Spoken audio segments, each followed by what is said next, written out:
আসসালামু আলাইকুম, কেমন আছেন সবাই? আলহামদুলিল্লাহ আমরা ভালো আছি। আশা করি আপনারাও ভালো আছেন। আমাদের পেজে নতুন আরেকটি ভিডিও দেখার জন্য আপনাদেরকে ওয়েলকাম করছি। আশা করি সবাই ভালো আছেন, সুস্থ আছেন এবং আমার পেজের পাশে আছেন। দিনটা ছিল রবিবার, আর রবিবারটা আমার হাজবেন্ডের বন্ধ থাকে। বলতে গেলে পুরো জাপানে শনিবার আর রবিবার বন্ধ থাকে। আর সেই দিন সবসময় আমরা চেষ্টা করি যে রবিবার একটু ভালো মন্দ রান্না করার জন্য, কিন্তু আজকে না আমার মনটা খুবই খারাপ। সকালবেলায় ঘুম থেকে উঠে খুব খারাপ লাগছিল, কেন জানি অনেক বেশি কান্না পাচ্ছিল দেশের জন্য। আর আপনাদের ভাইয়া আসার পরে বললাম যে চলো আমরা দেশে চলে যাই, আর এখানে থাকা যাবে না, আর থাকবো না জাপানে। সে বলল যে কি হয়েছে, কি কারণ, এইসব বলে টলে তারপরে অনেক জিজ্ঞাসা করার পরে আমার মন তো কোনোভাবেই ভালো করতে পারছে না। তারপরে আজকে আগেরও কোনো খাবার নেই, আর আমারও না আজকে কোনোভাবেই রান্না করতে ইচ্ছা করছিল না। তারপর আপনাদের ভাইয়া বলল যে চলো রান্না করা লাগবে না, আমরা বাইরে খেয়ে আসি। তো আমরা সেই কথা মতোই বাইরে চলে এসেছি। বাইরে একটা জাপানিজ একটা রেস্টুরেন্টে এসেছি। আর জাপানের এই রেস্টুরেন্টটায় আসার পরেই আমাদেরকে এই যে একটা ড্রিঙ্কস দিল।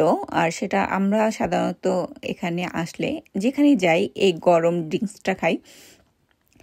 আর তার কিছুক্ষণ বলতে জাস্ট 1 মিনিটের মধ্যে আমাদেরকে পুরো খাবারটা সার্ভ করে দিল। আর জাপানে আপনি যে কোনো রেস্টুরেন্টে যান না কেন, আপনার খাবার সার্ভ করতে ঠিক 1 থেকে 2 মিনিটের বেশি নেয় না। আর এটা হচ্ছে আমি জাপানের রেস্টুরেন্টগুলোতে দেখেছি। আর এই খাবারটা বিশেষ করে আমার খুব ভালো লাগে। আর হালাল হারামের তো একটা ব্যাপার আছে, তাই জাপানে অন্য খাবারগুলো আমরা অ্যাভয়েড করি, আর এই খাবারটা একটু খাই আর কি। আমার খুব ভালো লাগে।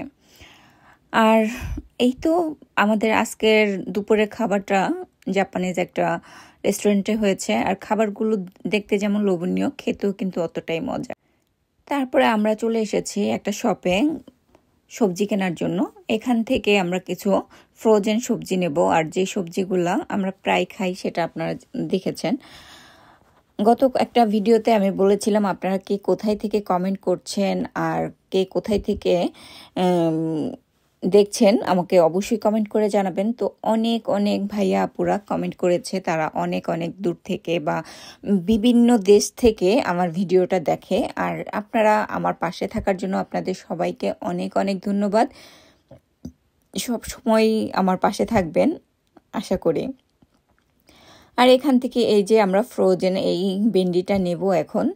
ফ্রোজেন ভেন্ডিটা আমাকে এর আগেও একটা ভিডিওতে একটা আপু কমেন্ট করেছিল যে ফ্রোজেন ভেন্ডিটা আসলে খেতে কেমন।